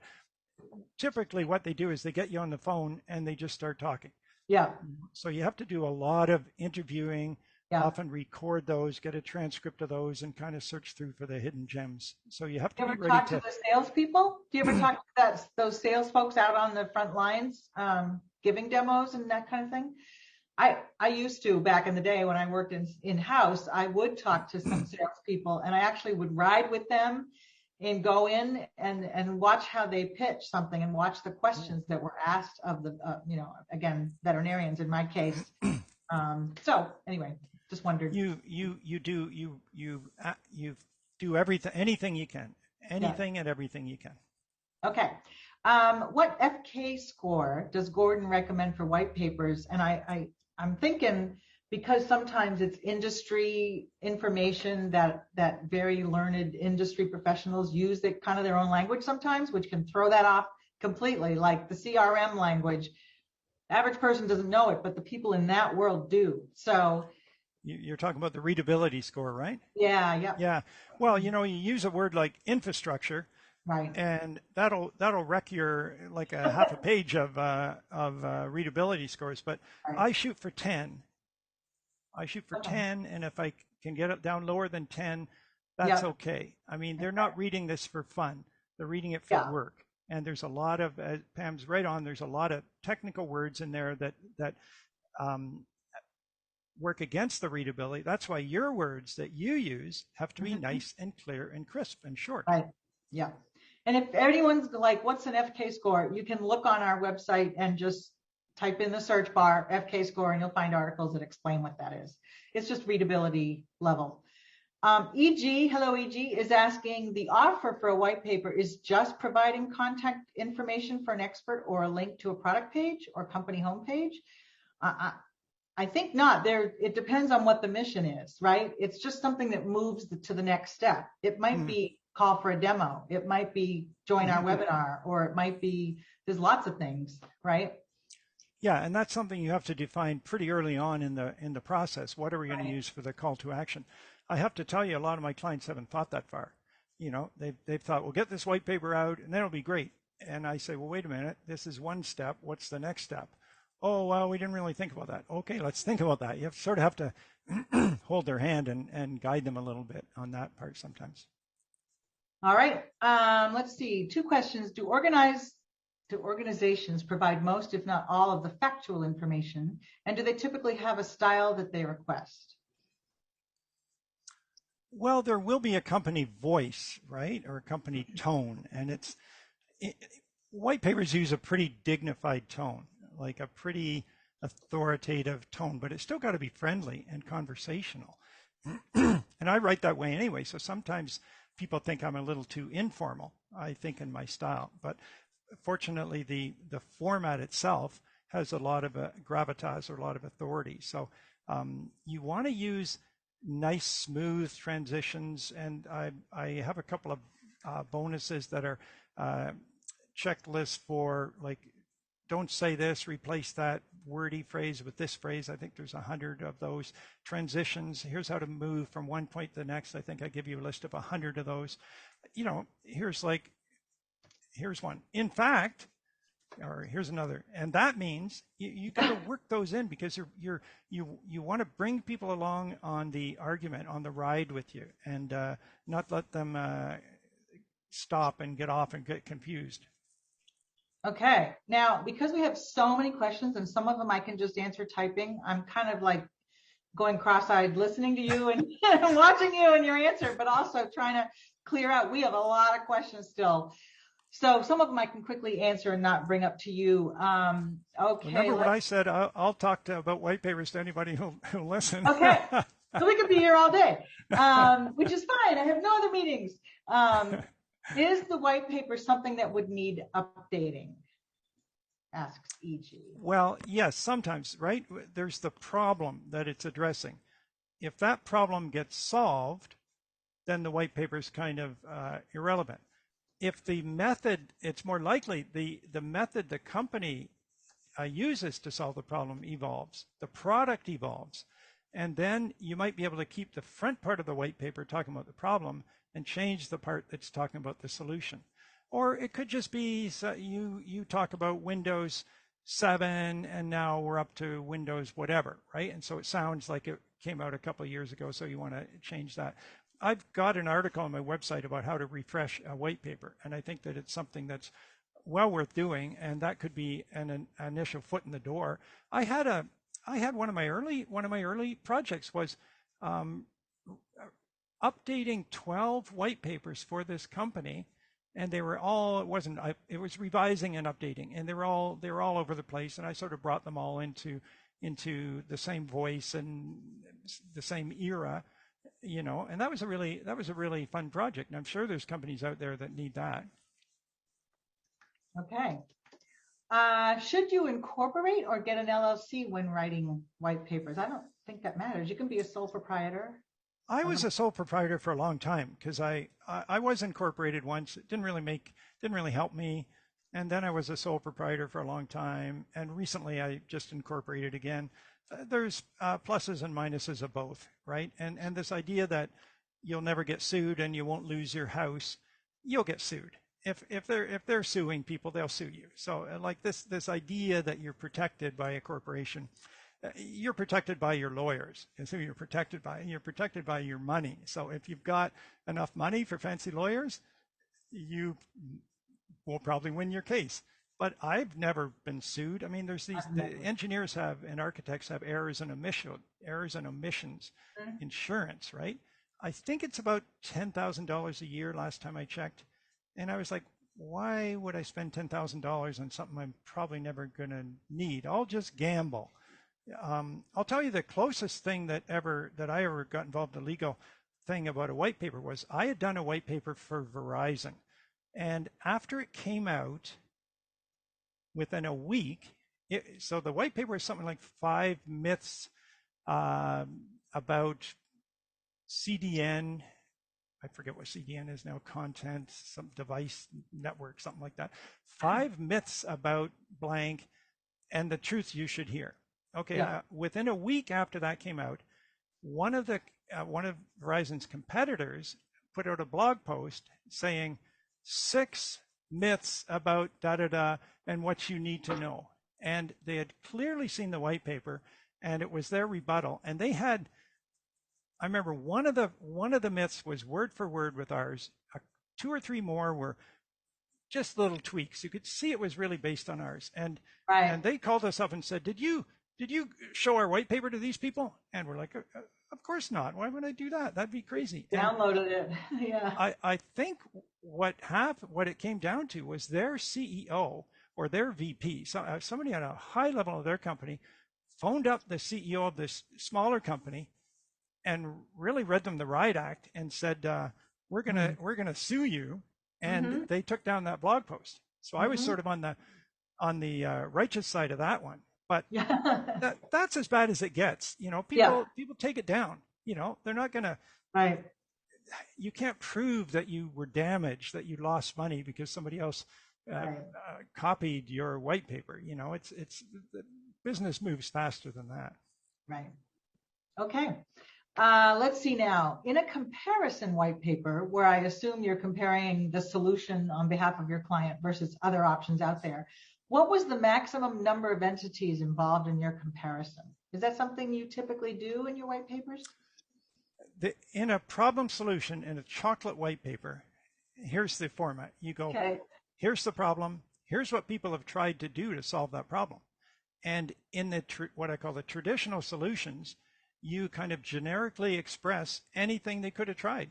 So Mm-hmm. it could be 7, 8 things easily, you know, Okay.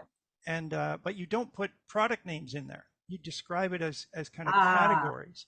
And this is actually very educational, very helpful for your client. Mm-hmm. It helps them make a mental map of the landscape. Yep. Okay, so we're here, and there's Right. those guys over there doing this, and there's those guys over there doing that, and there's those guys over there doing that. Most vendors don't describe that, right? They'll just Right. put in something that sounds kind of fuzzy, and it sounds like they do everything everybody else does. If you're saying, well, there's those guys there, and there's these guys there, not by name, but by a generic kind of description, say like a cloud-based portal could be a description. Okay, here's an example of one. This is in your swipe file. It's uh, keeping control of a massive engineering project where there's all kinds of blueprints and engineering change orders and inspections and materials. How do you keep track of all that? Well, right now there's a big giant file where people stuff in papers and they courier around blueprints, and like it falls behind somebody's desk and then they can't find it for 2 days. Uh, how about using an online portal instead where everything's there and everybody can get it who needs it? What are the traditional ways to use instead of that? We went through USB keys, replicated databases, but we didn't say, Microsoft SQL, version 4.0 replicated database. We said replicate a copy of your database that's held at all different sites.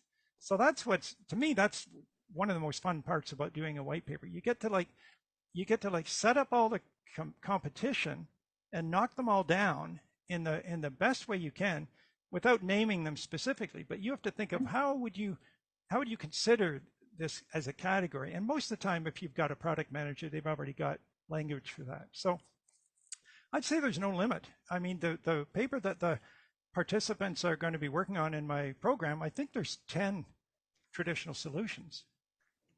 So there's Okay. really no limit. Still answering questions over here. That's awesome. All righty, let's see. What if they consider their in-house marketing department to be more entrenched with their work as opposed to training an external writer on their work? Well, I've never really had that because Right.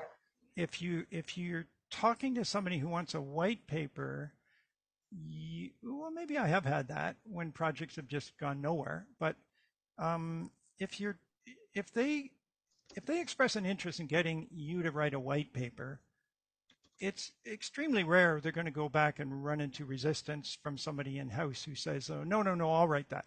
They're relieved. Look, these are the biggest, chunkiest projects you can do. Why would somebody in-house want to do the big project? They want to do social media. That's fun, They don't want to do research and footnoting. Oh, geez.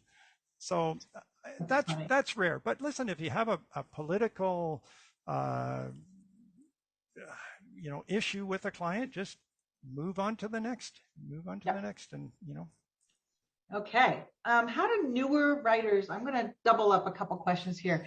How do newer writers find prospective white paper clients without the portfolio to successfully land really big clients like IBM, for example? And the other question close to that is, where did it go? Oh, for samples, if you don't have clients, what do you suggest to create a sample? Well, maybe I'm going to sound mean here, but I suggest giving yourself a reality check. Say you are going to hire somebody. Say you're going to hire somebody to paint your house. Are you going to hire somebody who's never done it before? Or are you going to hire Joe Blow's house painting service who's been in business for 10 years? You know, these people in business, the thing that they want to find is a reliable supplier who they can count on, who's not going to make them look bad. So your job when you're selling to them is to make yourself seem reliable, knowledgeable, helpful. You're not going to make them look bad. You're going to come through. Samples are great, but there's something else too. There's really two or three sides to this. One is the previous industry knowledge. You may have no writing samples, but if you understand an industry and you say, I worked for 20 years in like Pam just said in banking, I know all the lingo, I know all the issues, I know the numbers of the laws that we have to, the KYC, I know what that means. They'll say, great, here's somebody I'm not going to have to hold their hand. And they're interested in writing something, they might give you a chance. If you come and say, I've written 100 white papers, I did a few that are sort of like touch on banking. I never really did any banking, but I know how to do a white paper, and I'm sure I can do one for you guys. They may say, great, here's somebody who understands the format. I'm not going to have to worry about what to put in and what to leave out. I'll have to explain to them a few things about banking, but they can probably pull it off. If you come to a business buyer and say, I don't know your industry, and I have no writing experience, and I have no samples, would you hire somebody like that? The joke about that is nobody wants to be the brain surgeon's first patient, right? You want to go for brain surgery to somebody who's been doing it for 25 years and hasn't lost a patient yet. So I would say write, get samples of any kind of writing. Blogs are good. Write a blog that shows that you understand an industry. Follow the issues in a certain niche that you want to write for. And then you'll say, well, I haven't written a white paper, but I've got this blog. It's been going for a year, and I've written about that new legislation that came out, and I've read all your white papers, and I've got some ideas for how we could do them even better. Like, then you might have their ear, right? I mean, I hope that doesn't sound too harsh. Well, it's the reality of it. I mean, it's almost like writing a blog post is way less intensive or complex, or the demands are not, the expectations are not as high as it is for writing a white paper. And it's just like any field, any field, you need to learn to do it, and then you'll be great. Like anything you're trying to do as a new business or as a skilled person, journeyman, so to speak, you need to learn how to do that. So I don't think we're far off at all. So, I mean, I do want to be encouraging. I mean, yeah. I didn't know how to do this. I had to learn. Everybody has to learn how to do everything, Exactly. So you can learn. You can certainly learn this. But, let me tell you an example of a guy who had been working as a police officer and doing a lot of overtime. And he said to me, can I quit my job and start writing white papers and make as much money as I used to make as a police officer in my first year? And I was like, well, how much is that? I had no idea. With this overtime, he was making $200,000 a year, as doing a lot of overtime. And he wanted to start writing white papers and make $200,000 a year. That's not realistic. That's really not realistic because he had no network. He had no clients lined up. He had no samples. He had no business. He didn't even know how to, he didn't have a website, right? Like, you got to put all those basic things in place and then make clients feel like they can rely on you. And the third thing I started to say, so is industry knowledge. There's domain, there's format knowledge, and there's like being a nice person, being an easy to work with person. You don't want to be a prima donna, and that counts for a heck of a lot. Once you get that first break, do a great job and be easy to work with. Yes. And you know, it's like hitting your blocks when you're an actor. Like, you know, they tape these things on the floor on the stage. Even in movies, they do that. And when you walk across the set and you're supposed to stop where the blocks are, like if you can do that, you can Yep. you can be a pretty busy character actor in Hollywood, because it's amazing how many people can't even do that. It's amazing how many people can't even be pleasant and charming and helpful and nice when they're working with clients. They get all strung out. They get some comments back from the client and they have a tantrum. Like, I've known really experienced writers who have a meltdown when they get comments back from the client. The client was a little sloppy and said like something a little offhand, and they take it really personally. Well, don't be like that, you know. And you'll be ahead of all the people, despite their experience, who are like that, who are harder to work with. Right. I'm just answering a couple of questions. So sorry. I love that idea though. It's like if you can't walk across the floor and stand on an X, then you might. Well, yeah. So what is that? Get your project in when you said you'll get it in. Yep. Make it the right Always. length that it's Yep. supposed to be. Make it about what it's supposed to be about. You know. Okay. Now we have a couple questions about your book, White Papers for Dummies. They want to know, and it was, oh, here we go. Da, da, da, da.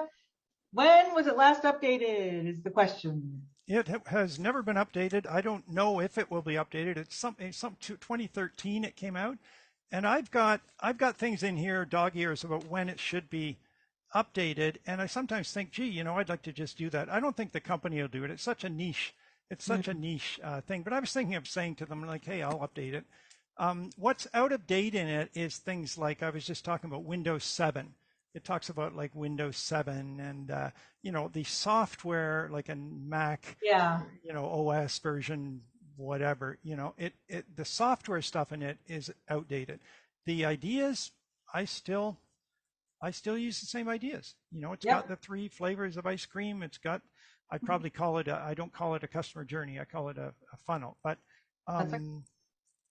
as a way to find out about white papers, you're not gambling much. I think it's about $20 on Amazon. Right. Yeah. And, you know, a lot of these things, like a lot of people think that the writing websites, for example, has changed so dramatically, but there are actually fundamentals that never ever change. You're helping a person find a solution online, bada boom, bada bing. And your white paper setup or structure is pretty solid, right? So over time. Hasn't changed. I mean, I came up with the 3 ice cream flavors after I'd done 120 or so white papers, and they fell into this pattern, and they continue to fall into that pattern.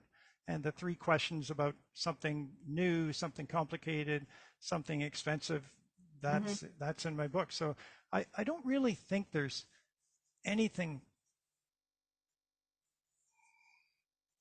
fundamentally different. Right. It's just, how do you like to learn? Do you like to learn from a book? Do you like to learn by doing, with feedback, with the chance to ask your questions like this? You know. Okay. EG is asking, how much time should you expect to commit to writing white papers? What kind of turnaround times are typical? Like, what would your client expect? Well, you know, that 25, 35 hours, that's not usually, you just sit there for 25 hours and you're done. It's usually extended over time. So I say 6 to 8 weeks is how long it takes most white papers that I've worked on to go from beginning to being published. So that's a month and a half to 2 months. And really, a lot of that time is you waiting for reviews from the client side. It's not like you're working for 2 months on one paper. You hand it in, and then you wait 2 weeks to hear back from them. You know, or that last guy that was just flying off to Singapore and he didn't have any time to look at it before he left, and he promises he'll read it on the airplane. Well, you know, maybe he will, maybe he won't. You know? Right. Right. Yeah, you got to keep other things, always several irons in the fire so that you're not sitting waiting to get paid or get feedback or anything like that. And that's pretty much any kind of freelance writing. Yeah, Always have more than one project in yeah, your on yeah. your list. Okay, what is the editing process for a white paper like? Is there a lot of editorial back and forth? Thank you so much. Well, it's a great question because I came out of journalism and I was a book editor myself, so I value having another set of eyes on something and some rigor and somebody sending me queries and touching up things. Not every client does. I'd say in the main, B2B clients don't have editors, so you have to hand in something that's pretty polished, and you have to expect that they'll give you some comments, but they're not going to show you how to fix it up. They're probably going to take what you give them after you put in their comments and publish it. So I love it when a client has an editor, but it's really only the biggest, or somehow most content-driven companies that have them. So that's why you have to be very, very careful. Hand in all the bits and pieces. This goes back to being a prima donna. Write a headline for it. Do the table of contents. Don't just expect somebody there to do it, because there might not be anybody there to do it, and the designer might be saying, "Hey, the designers are terrible at that. Designers are terrible at coming up with titles for downloads that are going to get any SEO in them, or coming up with a table of contents, or formatting footnotes." You know what Right. a lot of designers do? They'll take your Word file, stick it into whatever they Pop it use in in. Yep. InDesign, and leave behind all the footnotes. I'll look Uh-huh. at the draft and like, hey, I had 20 footnotes in here. What happened to them? Wow. Oh, because I guess And they definitely don't read the copy in most cases. That's not what they're paid to do. They're not paid to read or edit or anything like that. They're paid to make it look great. And so that's why a conversation, like you said earlier, is really paramount here to make it work. Because they're just designers. I mean, not just designers. They're brilliant designers, but they're not copy readers, and they're not going to give you input on your copy for the most case. Yeah, and to as another angle on your question, maybe if you like working with an editor, hire your own copy editor. So that you can get that second opinion from somebody who will clean up any sentences that need it, and that won't cost you very much. And maybe you can take that out of your fee for the client and pay somebody $200 or something to copy edit your white paper. And if that makes you feel good, then do that and build that into your price. That would be great. All right. Here's a question. Can you give us an example of how you apply the role and importance of white papers in different industries like construction, landscaping? I mean, I can come up with a white paper for any field. Can you? Like just out of the top of your head, like here's one that would work, or here's an idea. Well, construction, that one I was just telling you about, the online portal, that was basically giant construction projects. And I've done a couple of things like that. One was giant construction projects out in the field, and how do you keep your guys out in the field in touch with the guys back in the office? So that was sort of like a communication system, which so they're not sitting there on some kind of satellite phone or something. They've actually got a much better link.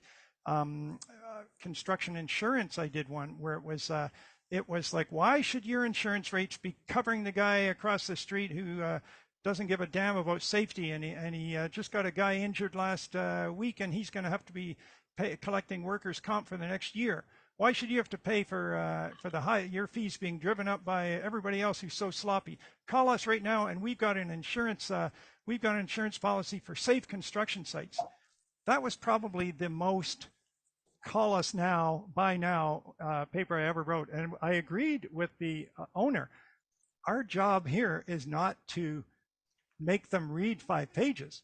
Our job is to get them to call. Our job is to get them to read 2 pages and go, hey, that's right. That stupid guy had a guy injured, and now that's going to drive my prices up. I'm calling. So that was kind of a bit of an exceptional white paper, but those are some in construction, which I would say is the least likely field. But listen, you know what's new in construction? They're going to build buildings, and they're already doing this, with all kinds of sensors all through the walls. like we talk about the Internet of Things, right? There's going to be things, little sensors, light sensors, temperature sensors, humidity sensors, uh, vibration sensors built into the walls of all new buildings, and they'll be feeding all this information down to some computer somewhere who is saying, "Holy moly, we're having an earthquake. Did we get any cracks? No, no cracks so far. No, no cracks so far." Who would have thought the construction would suddenly go techie, right? And your audience, the great thing about the audience for something like that, they won't know any more about Internet of Things than you will. So you can kind of step in and say, well, how would I explain this to somebody who's never heard of this before, like me? So I usually think construction is the least techie field there is, but change and new ways of doing things and new ways of solving problems are in every field these days. All righty. Okay, let's see now. A lot of questions I'm trying to answer in typing.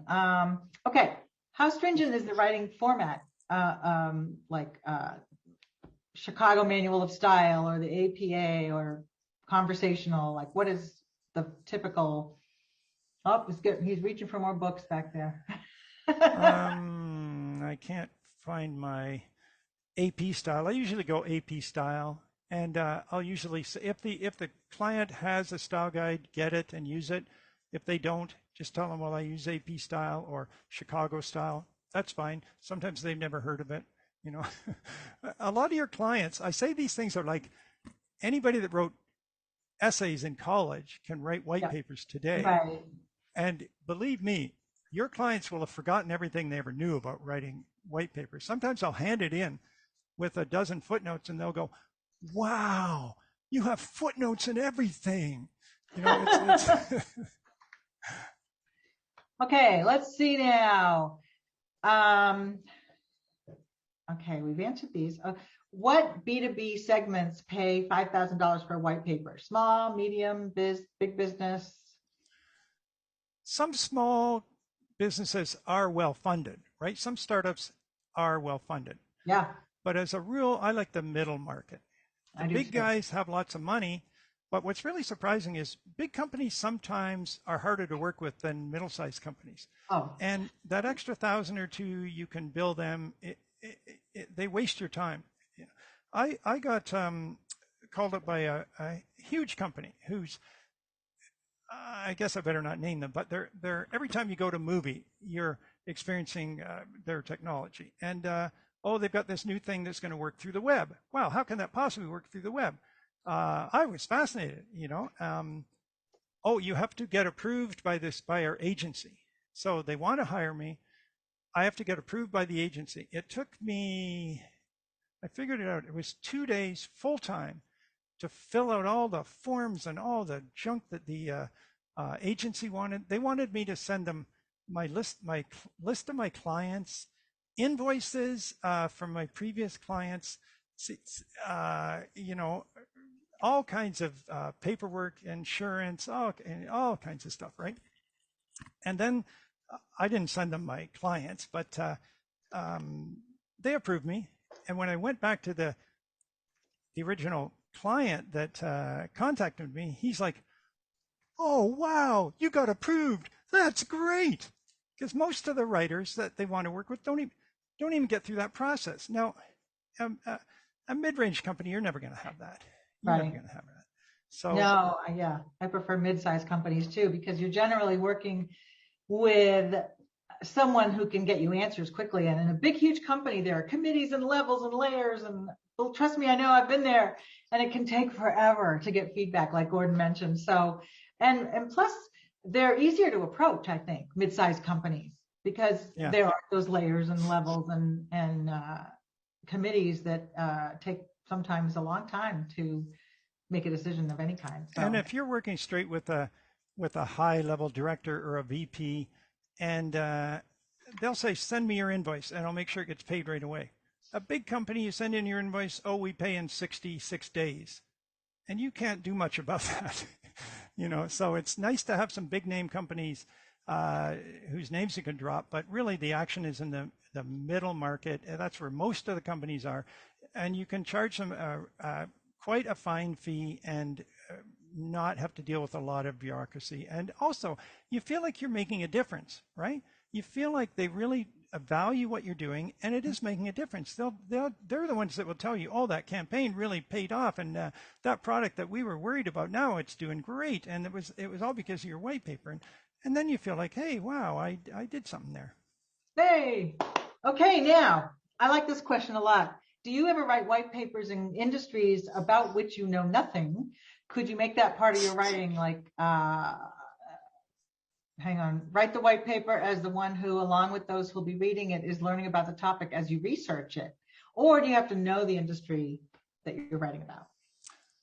Well, as you probably know, I specialize in this format, right? In white paper format. So it's kind of a horizontal Right, specialization. It's not like I write for software companies.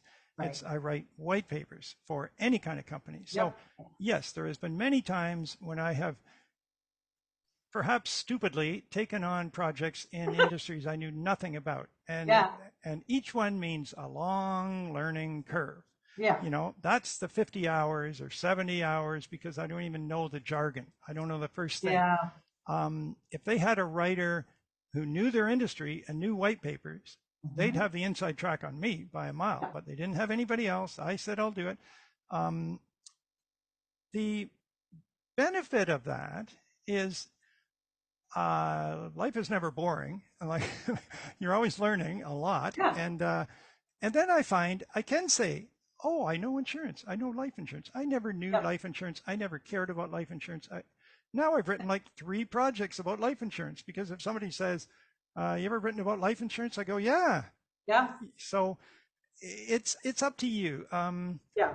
In There the is a initial longer stages, learning curve. I was going to say there is a longer learning curve, and yet when you have the checklist and you can create a creative brief and you have the toolkit that you understand how to use, you can write for anything. You just have to learn about it. But I mean, I haven't really immersed myself in commercial dumpsters really. And when the I'm agency happy to hear came, that, Pam. I know.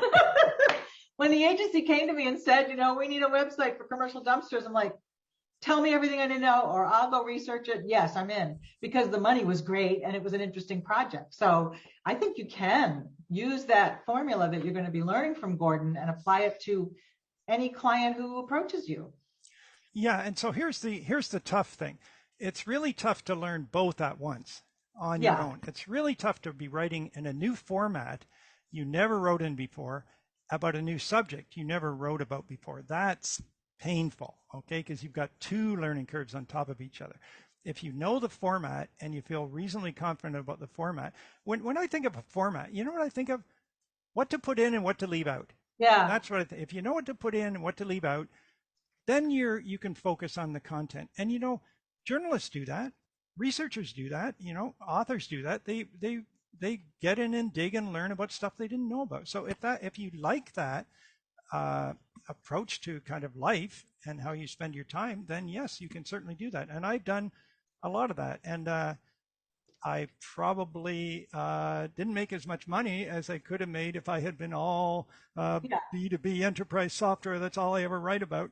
But I was starting to find that kind of boring. Once you write about the same thing so many times, like I Sure. wanted a bit of variety. So Yep. Or you can pick a niche that has variety in a massive way, like in the veterinary world. There's technology, there's food, there's preventive hmm, care, there's insurance, there's pet insurance, believe it or not. So yeah, you can be writing about all kinds of different topics within a market if it's big enough, if it's wide enough. So, that's a way you could go now. If you wanted to focus on 2 or 3 verticals that make sense to you based on your background or whatever, but look and see all the different tentacles of that, and it could be fun.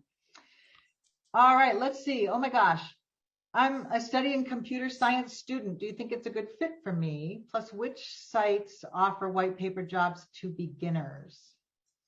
That's, yes, yeah. computer science. That I came out of the software business myself, and I worked shoulder to shoulder with developers for many years. So um, the white papers really started to move into the B2B world, into the business world after World War II. And you know what was developed during World War II? Radar. And it needed to be explained, and there was all kinds of competitors. And then 10 years after that, there was chips. Oh, wow. And then there was circuit boards, and then there was primitive computers. And so all that stuff, all that brand new stuff drove, and software drove the growth of white papers on the business side. So it is the sort of original home. You're working in the original home of where white papers came from.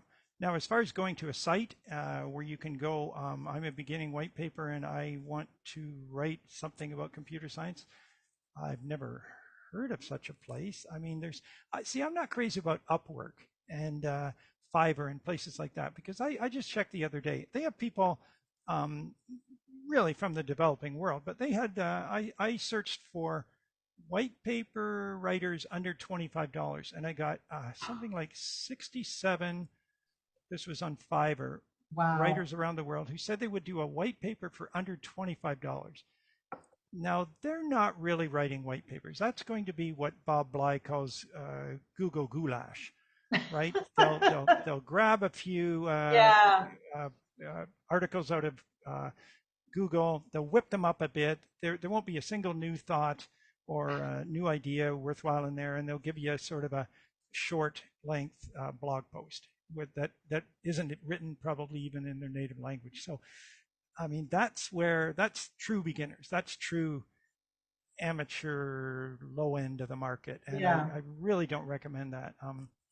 You can get clients and places like that though. And there was one writer on Upwork I saw who charges $100 an hour for white papers. So, great. Way to go. And she apparently gets work. So way to go. Yeah. Well, maybe those are the places, and you might be able to help some startup who would sort of look at you as an intern or somebody who just wants to get their feet wet and not pay you very much, but give you some great experience and some samples and a feeling for what it's like to work on that kind of thing. Yep. And also I think you never need to put yourself out there as being a beginner, new person. You will know by doing some studying, which we hope you will do. So you get the skills, you'll know more than any client knows about writing white paper. Trust me on that one, because they're not studying white paper writing. They're running their businesses. That's why they need freelancers. They don't have time to learn it, stay on top of it, understand the nuances.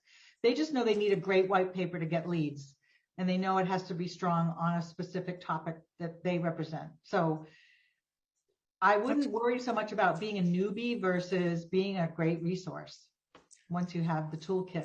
That's really great way to put it, Pam. And something I find with most startups is they'll say, we need a white paper. What they really want is an explanation of their brilliance, their brilliant idea, and how it's the best idea anybody's ever had to solve this certain problem. They really need two white papers. Right off the bat, they need two. They need one that explains their whole innovation, and they need another one that explains how it solves a problem and to get people started on their customer journey. So, I mean, if you went to a startup and you said, I'm studying computer science, I'm fascinated by X, this area that your company's operating in, and they say, great, we need a white paper. If you can say to them, I recommend you do one white paper about your technology and one white paper to attract leads, to generate leads, you'll already know more about their project than they do, right? That's brilliant advice to something like that. Yep. Okay, let's see now. Should you write a sample to sell yourself if you've never written one? Well, I'll tell you something. I used to write a couple of columns in flight magazines, for the frequent flyers and or the magazines you get in the back of an airplane pocket. And I went to, I think it was my first corporate client. It was one of my first meetings there. I was doing newsletters for them, not white papers, but this is still relevant because I walk in the door. And they've got a copy of the magazine where they saw my column in it. And they're like, look at that. You did that. You did that. Look at that. It's sort of like proved to them that I was a real writer or something. So if you write write something, get Get get published. practice writing and write Yeah. something that you can show. It may not have to be a white paper. Write something that you're motivated to write about. I think your own website is a very good place. And sure, you get your basic website done and then you want to put some samples there. Well, um, I started selling white papers before I had any samples. I mean, Yeah. I was writing other things. That's when I was writing newsletters, and it was before blogs even existed. Mm-hmm. And my clients would say, like, hey, can you write a white paper? So maybe the question is, can you get clients writing one thing Yep. and then get invited to write the other thing? And that just happens. That just Yeah. naturally happens. So I think the place to start is finding your niche, finding where you are, your strong suit. You know, it's like play your strong suit. And if you've got really good knowledge of an industry, start there and see who you could do anything for, see who you could write anything for. Instead of going in with this big kind of high risk, high price project of a white paper for $5,000, see if you could write a blog post or two for them, or even Yep. a guest blog post for free. Like I like the idea of writing for other people and not for myself. You know, Mm-hmm. like when you're writing for other people, you're in the game, right? Even if they're paying you $25, you're in the game. Yeah. You're seeing how business works. You're seeing how they give back their comments. You're hearing about things. You can get ideas to propose your next thing. So I mean, it's like starting a business, right? Yeah. Having a writing business is the same as starting any other business. You have to kind of like get your storefront set up. You have to get your kitchen going. You have to buy all your chairs and everything. And then you have to get the word out that your new pizzeria has opened. And maybe you do that by handing out free slices on the street for the grand opening or something, right? It's But way easier than starting a restaurant, though.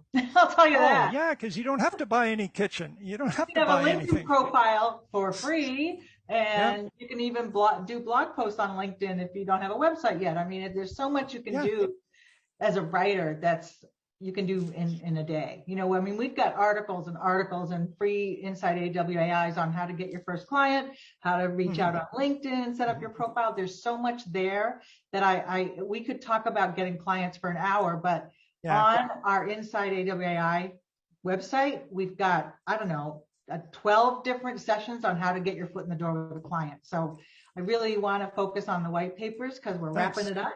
Thanks, And I Pat. want to steer you to that awesomeness over in Inside AWI for lots more great stuff on getting clients.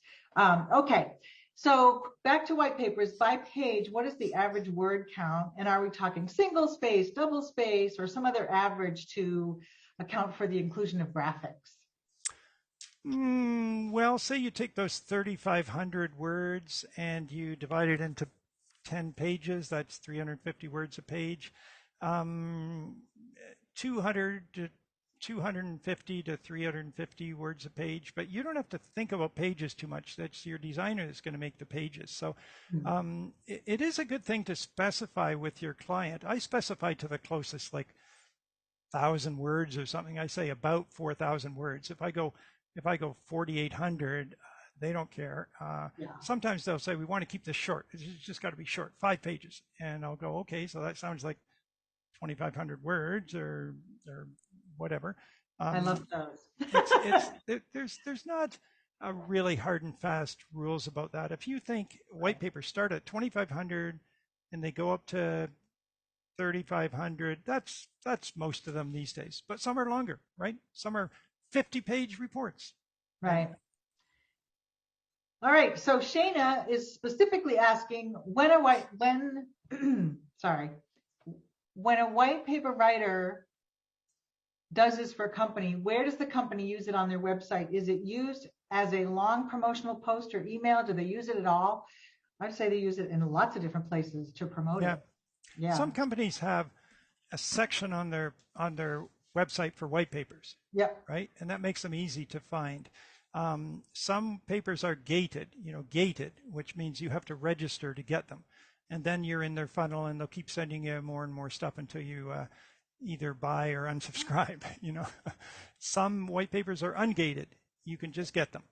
And They just count how many downloads. Some are buried and hidden, and you have to know the link. So it's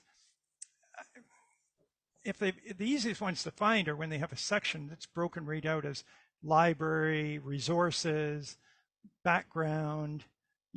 If they say white papers specifically, that's great. But it's really up to each client, and it's again where I'd say, like, there's no content marketing police saying you have to do this. People can do whatever they want. Yep. Okay, guess what? We're at the end of the questions, and it's been 2 hours. And an amazing attendance and lots of lively questions and excitement about this project. So, one last quick question. Can white papers be serialized? I think that's a cool question, actually. Sure. When you split a white paper up into blog posts, absolutely. Each white paper can be 3, 4, 5, 6 blog posts, and then you could release one of those once a week or however they do it. So yeah, because they're so long and meaty, they can be sliced and diced and repurposed beautifully. And there's a bonus in the program about how that's the easiest money you'll ever make, and you can. I'll just try and sneak this in you, and really it's like the 7 words you can ask. Would you like a X with that? So you finish the white paper, and then you go, oh, would you like a landing page with that? Would you like some emails with that? Would you like blogs for that? Would you like an audio version for that? I was at a Content Marketing World a few years ago, and there was this whole presentation on how to repurpose a white paper. And they went into all this thing about, you can blog about it, you can tweet about it, you can post it on a live webinar, you can blah, blah, blah, blah. And I was like, who wrote the white paper in the first place? Is it any good? Yeah. Like, they didn't talk about that part. So it was pretty funny, but the white paper has to be good. And that's what you guys will learn with Gordon. So I do hope you check out that link and see what it's all about. COSers, do check for your special price, but really there's no better place in the world to learn white papers and the skill of writing them and offering them to clients. So thank you, Gordon, so much for your time, patience, wonderful answers, insights. It's always a treat, and I appreciate everybody for coming. Ben and all the people in the background answering questions, Jake and Barb and Jess. Thank you guys all, and we'll see you next month, March 1st, for another topic on Inside AWAI. Thanks very much. Yeah, well, thank you, everyone. Thank you.